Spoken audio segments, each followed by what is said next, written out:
ஓம் சாய்ராம். சாய் அன்பர்களுக்கு என் அன்பு வணக்கங்கள். இந்த நாள் இனிய நாளாக அமைய வாழ்த்துக்கள். சாய்பாபாவினுடைய பக்தர்களான நாம் எப்போதும் அவரை நம்பி நம்முடைய வாழ்க்கையை அவரிடம் ஒப்படைத்தால் போதும். நம்முடைய வாழ்க்கையில் வரக்கூடிய ஒவ்வொரு சங்கடங்களையும் தாண்டி நம்மை சந்தோஷமான பாதையை நோக்கி பயணப்படச் செய்வார் என்பதில் சிறிதளவும் ஐயமில்லை. அதுபோலத்தான் நாம மட்டும் இல்லாமல் நம்மளுடைய குழந்தைகளையும் பாபா காத்து அருள வேண்டும். ஒவ்வொருத்தருக்கும் வாழ்க்கையில் மிகப்பெரிய லட்சியம்னு பார்த்தா நாம் நல்லபடியாக படிக்கணும், நம்மளுடைய அறிவை நல்லபடியாக வளர்த்துக்கணும், நேர்மையாக நாம் படித்த படிப்பை மூலதனமாக கொண்டு நம்மளுடைய திறமையால் உழைத்து வரக்கூடிய வருமானத்தை கொண்டு நம்மளுடைய குடும்பத்தை நல்லபடியாக நடத்தணுங்கிறது தான். அதுபோலவே நம்முடைய குழந்தைகளையும் நல்ல ஒரு குடிமகனாக வளர்க்க வேண்டியது நம்மளுடைய பொறுப்பு. எப்படி நாம் குருவை பிடிச்சிக்கிட்டு நம்மளுடைய வாழ்க்கையை நல்ல விதமாக நகர்த்திக்கிட்டு இருக்கோமோ அதுபோலவே நம்முடைய குழந்தைங்களுக்குள்ளேயும் நம்மளுடைய குருவை கொண்டு வரணும். எப்படி கொண்டு வர்றது? அதுக்கான முக்கியமான பதிவு தான் இது. பதிவுக்குள்ளே போகலாங்களா? அதுக்கு முன்னால் நம்ம சேனல் சாய் சாத்விக் லைஃப் ஸ்டைலை சப்ஸ்கிரைப் பண்ணிக்கோங்க. இந்த பதிவுக்கு ஒரு லைக் கொடுங்க. இதன் மூலமாக எனக்கு மிகவும் உற்சாகமாக இருக்கும். இது போன்ற நிறைய பதிவுகளை உங்களுக்கு கொடுக்க நான் தயாராக இருக்கேன். கமெண்ட்டில் ஓம் சாய்ராம்னு பதிவிட்டுட்டு பதிவை தொடர்ந்து கேளுங்க. நம்மளுடைய குழந்தைகளுக்கு தெய்வம்னா என்ன, குருனா என்னன்னு சொல்லி தெரியறதுக்கு வாய்ப்பு இல்லை. நாம் குருவையும் கடவுளையும் வணங்குறத பார்த்து நம்மளுடைய குழந்தைகளும் அவங்கள வணங்குற மாதிரி நாம் செய்யணும். நாம் அன்றாடம் குருவுக்குன்னு சொல்லி ஒரு குறிப்பிட்ட நேரத்தை நாம் ஒதுக்கணும். அதுவும் நம்மளுடைய குழந்தைங்க நாம் வழிபாடு செய்யும் போது அதை கவனிக்கிற மாதிரி செய்யணும். நாம் அவங்கள செய்யின்னு சொல்கிறத விட நாம் செய்கிறத நல்ல விஷயங்களை பார்த்து அவங்க வளரும் போது அவங்களே அதை செய்ய தொடங்கிடுவாங்க. தினமும் 2 நிமிஷமாவது கடவுளுக்காக ஒதுக்கணுங்கிறத குழந்தைங்களுக்கு புரிய வைக்கணும். அவங்க காலையில் குளிச்சுட்டு வந்த உடனே நேராக பூஜை அறைக்கு வந்து குருவையும் கடவுளையும் வணங்கி தினமும் நெற்றியில் திருநீர் குங்குமம் அணியும் அந்த பழக்கத்தை நாம் கொண்டு வரணும். கொஞ்சம் வளர்ந்த குழந்தைங்களா இருந்தால் அவங்களையே விளக்கேற்ற சொல்லலாம். சின்ன சின்ன ஸ்லோகங்களை அவங்களுக்குள்ள நாம் புகுத்தணும். குழந்தைங்க எப்பவும் விளையாட்டுத்தனமாக தாங்க இருப்பாங்க.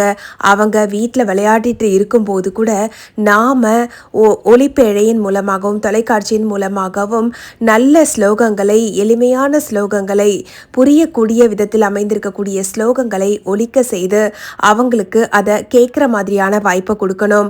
உதாரணத்துக்கு திங்கக்கிழமைனா ஓம் நமச்சிவாய அப்படிங்கிற சாண்டிங்கை போட்டு விட்டோன்னா அவங்க கேட்டுக்கிட்டே இருப்பாங்க. வீட்டுக்கும் ஒரு நல்ல அதிர்வலை இருந்துக்கிட்டே இருக்கும். அதே நேரத்தில் குழந்தையோடைய ஆழ் மனசில் சிவபெருமானுடைய ஓம் நமச்சிவாய அப்படிங்கிற பஞ்சாட்சர மந்திரம் சென்று ஒலிக்கும். அவங்களுக்குள்ள சிவபெருமானுடைய அந்த அருள் நிச்சயமாக பரிபூர்ணமாக சென்று சேரும். இதை நாம் தினமும் செவ்வாய்க்கிழமைனா முருகன் வழிபாடு, அம்பாள் வழிபாடு, புதன்கிழமைனா பெருமாள் வழிபாடு, வியாழக்கிழமைனா குரு வழிபாடு, வெள்ளிக்கிழமைனா துர்கா லக்ஷ்மி சரஸ்வதின்னு முப்பெரும் தேவியர்கள் வழிபாடு, சனிக்கிழமைனா பெருமாள் வழிபாடு, அதே போல் ஞாயிற்றுக்கிழமையில் சூரியனை வழிபடும் பழக்கம், இதெல்லாம் நாம் செய்ய நம்மளுடைய குடும்பம் நிச்சயமாக நல்ல விதத்தில் இருக்கும். அதே போல் நாம் செய்யக்கூடிய பூஜைக்கான பலன் நம்மை மட்டும் இல்லைங்க, நம்மளை சேர்ந்த எல்லாரையும் காக்கும். அதே போல் குழந்தைங்களுக்கு எளிய ஸ்லோகங்களை சொல்லிக் கொடுக்கக்கூடிய பழக்கத்தை வச்சுக்கணும். உதாரணத்துக்கு நான் முதலையே சொன்ன மாதிரி தான் சிவபெருமான மனசால நினச்சி தினமும் 11 முறை ஓம் நமச்சிவாய, ஓம் நம சிவாய, ஓம் நம சிவாயன்னு சொல்கிற பழக்கத்தை கொண்டு வரணும். அம்பாலை மனசில் நினச்சி ஓம் சக்தி பராசக்தி, ஓம் சக்தி பராசக்தி அப்படின்னு சொல்கிற பழக்கத்தை கொண்டு வரணும். அதே போல் முருகப்பெருமான அவங்க மனசால நம்பி ஓம் சரவண பவ அப்படின்னு சொல்லி தினமும் குறைஞ்சபட்சம் ஒரு 20 முறை 21 முறை சொல்கிறத பழக்கமாக செய்யறதுக்கு நாம் முதல்ல அவங்களுக்கு வழிகாட்டி கொடுத்தா போதுங்க. அந்த வழி அவங்களுக்கு வாழ்க்கைக்கான நல்ல வழியை நிச்சயமாக காட்டும். அதுபோல தான் குருவாக்கிய நம்மளுடைய சாயிநாதர் அவரை நம்மளுடைய குழந்தைகளை வணங்கக்கூடிய அந்த ஒரு மார்க்கத்தை நாம் ஏற்படுத்தி கொடுத்துட்டா போதுங்க. சாய்பாபாங்கிறவர் ஒரு பெரிய விருட்சம் போன்றவர். அவர் பார்த்திங்கன்னா நமக்கு நிழல் தந்து நம்மை காத்து கொண்டிருக்கிறார். அதே போல நிச்சயமா நம்மளுடைய 7 தலைமுறைக்கும் நம்மளுடைய சந்ததியினர் அனைவரையும் அவர் நல்ல வழிபாதையில் வழிநடத்தி செல்வார். இதுதாங்க முக்கியம். நமக்கு கிடைச்ச நல்ல குரு நம்மளுடைய குழந்தைங்களுக்கும் அவருடைய வழிகாட்டுதல் பரிபூர்ணமாக கிடைக்கணும்னா அவங்களுக்குள்ளேயும் நாம் பக்தியை விதைக்கணும். அந்த விதையை நாம் விதைச்சி தினமும் கொஞ்சம் கொஞ்சமாக தண்ணி ஊற்றிக்கிட்டே வந்தால் போதும். அது விருட்சமாக மாறி நம்மளுடைய குழந்தைய நிச்சயமாக நிழல் தந்து காப்பாற்றும் அப்படிங்கிறதுல சிறிதளவும் ஐயம் வேண்டாம். தினமும் குழந்தைங்களை நாம் நல்ல நல்ல கதைகளை சொல்லி, உதாரணத்துக்கு சொல்லணும்னா சாய் சச்சரிதத்தில் குழந்தைங்களுக்கு சொல்கிற மாதிரி அற்புதமாக நிறைய கதைகள் இருக்குது. அதுலேயும் பார்த்திங்கன்னா குறிப்பாக அன்னதானத்தை பற்றி நிறைய கதைகள் இருக்குது. ஒருத்தருக்கு நாம் உணவு கொடுத்தோன்னா அந்த உணவு அவங்களுடைய பசியை எப்படி ஆற்றுகிறதோ, அவங்களுடைய மனம் எப்படி குளிர்கிறதோ, அதுபோல் நம்மளுடைய வாழ்க்கையும் பலமாக இருக்கும்னு சொல்லி நாம் சின்ன குழந்தையிலேயே அன்னதானம் அப்படிங்கிற நல்ல விஷயத்தை குழந்தைகளுக்கு புகுத்தணும். நாம் பாபா பேரில் அன்னதானம் செய்யும் போதும் சரி, கோவிலுக்கு சென்று அவரை வணங்கும் போதும் சரி, நாம் வாரம் வாரம் போனாலும் அட்லீஸ்ட் மாதத்துக்கு ஒரு முறையாவது ஆலயத்துக்கு நம்ம குழந்தைங்களை அழைத்து சென்று அவங்க கையால் சுவாமிக்கு புஷ்பம் தர்றதும் சரி, நாம் செய்யக்கூடிய அன்னதானத்தை அவங்க கையில் கொடுத்து செய்ய சொன்னோன்னா அதை நாம் எப்பவுமே செய்து கொண்டே வந்தோன்னா நிச்சயமாக நமக்கு பிறகு குழந்தைகள் எதிர்காலத்தில் இதை அவங்களும் கடைபிடிக்க ஆரம்பிச்சிருவாங்க. அப்புறமா என்னங்க, அதனால் வரக்கூடிய புண்ணியமும் குருவினுடைய அருளும் கடவுளுடைய பாதுகாப்பு கவசமும் எப்பவும் நம்ம குழந்தைங்களுக்கு எப்பவும் வழிகாட்டுங்க. இது சர்வ நிச்சயம். நாம் செய்ய வேண்டியதெல்லாம் இது ஒன்று தான். அவங்களுக்குள்ள பக்தியை விதைக்கணும். அதுக்கப்புறமா நாம் தண்ணி ஊற்ற ஆரம்பித்தா போதும்.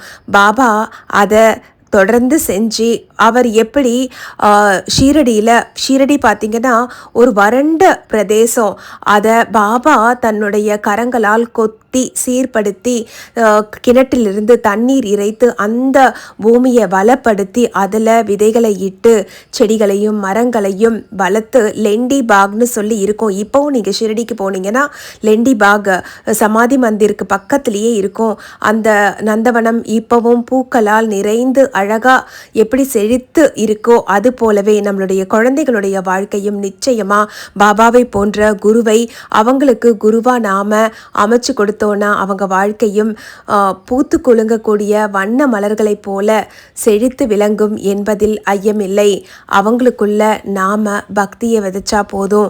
பாபா வழிகாட்டி அவங்கள நல்ல ஒரு குழந்தையா நாமளும் வாழ்ந்தோம் இருந்தோம் எதையோ சாதிச்சோன்னு இல்லாமல் நாம நல்ல ஒரு பிரஜையாக இருந்து நாமளும் வாழ்ந்து நம்மை சுற்றி இருக்கக்கூடிய இந்த உலகத்தையும் நல்ல விதத்தில் வாழ்வதற்கு நாமளும் ஒரு நல்ல பிரஜையாக இருக்கிறதுங்கிறது தான் முக்கியம். அப்படி ஒரு குழந்தையாக நம்ம குழந்தைய வளர்க்கணும்னா பாபா அப்படிங்கிற குருவை அவங்களுக்கு குருவாக அமைச்சு தரணும். தினமும் குறைஞ்சபட்சம் ஒரு 2 நிமிஷமாவது அவங்கள கடவுளை வணங்க செய்து ஓம் ஸ்ரீ சாய்ராம்னு சொல்ல வைக்கலாம். கொஞ்சம் வளர்ந்த குழந்தைங்களா இருந்தால் ஓம் சாயி ஸ்ரீ சாயி ஜெய ஜெய சாயின்னு சொல்லி அவங்களுக்கு ஒரு 21 முறை சொல்கிறதுக்கு பழக்கப்படுத்தலாம். சின்ன சின்ன ஸ்லோகங்களை கற்றுக் கொடுக்கலாம். எதுவுமே இல்லைங்க, அவங்க எந்த ஒரு வேலையை தொடங்கினாலும் சரி, படிக்க ஆரம்பித்தாலும் சரி, வெளியே அவங்க கிளம்பினாலும் சரி, சாயின்னு கண்ணை மூடி ஒரு நொடி அவரை நினச்சிட்டு அவங்களுடைய அன்றாட கடமைகளை செய்யக்கூடிய பழக்கத்தை அவங்களுக்கு கொண்டு வந்துட்டோன்னா போதுங்க. அதுக்கப்புறம் என்ன, எல்லாமே கடவுள் அருளாலும் சத்குரு சாயிநாதர் அருளாலும் குழந்தைங்க நல்ல குழந்தைங்களா வளருவாங்க. அவங்க கல்வியில் மேம்பட்டு அவங்க கல்வி கற்றதனால் பெற்ற அறிவோடு நல்ல குழந்தைகளாக நிச்சயமாக இருப்பாங்க. பள்ளிகள் எல்லாம் தொடங்கிடுச்சு. இந்த வருஷம் குழந்தைங்க நல்லா படித்து நல்ல மதிப்பெண் பெற்று அவங்க எதிர்காலம் சிறப்பாக இருப்பதற்கு நான் சொன்ன இந்த சின்ன சின்ன குறிப்புகள் நிச்சயமாக உங்களுக்கும் சரி உங்கள் குழந்தைகளுக்கும் உதவிகரமாக இருக்கும்னு சொல்லி நம்புகிறேன். இந்த பதிவு உங்களுக்கு பிடிச்சிருந்ததுன்னா ஷேர் பண்ணுங்கள். இந்த பதிவுக்கு ஒரு லைக் கொடுங்க. பாபாவை மனசார நினச்சி ஓம் சாய்ராம்னு கமெண்ட்டில் ஒரு பதிவிடுங்க. பாபாவினுடைய அருள் நிச்சயமாக நம்ம மட்டும் இல்லைங்க, நம்மளுடைய குழந்தைகளையும் நம்மளுடைய வம்சத்தையும் கூட இருந்து காப்பாற்றும். நல்லதையே செய்வோம், நல்லதையே நினைப்போம், நமக்கு நல்லதே நடக்கும். ஓம் ஸ்ரீ சாய்ராம். மற்றும் ஒரு அற்புதமான பதிவோடு உங்கள் அனைவரையும் மீண்டும் சந்திக்கிறேன். நன்றி, வணக்கம். ஓம் சாயி, ஸ்ரீ சாயி, ஜெய ஜெய சாயி.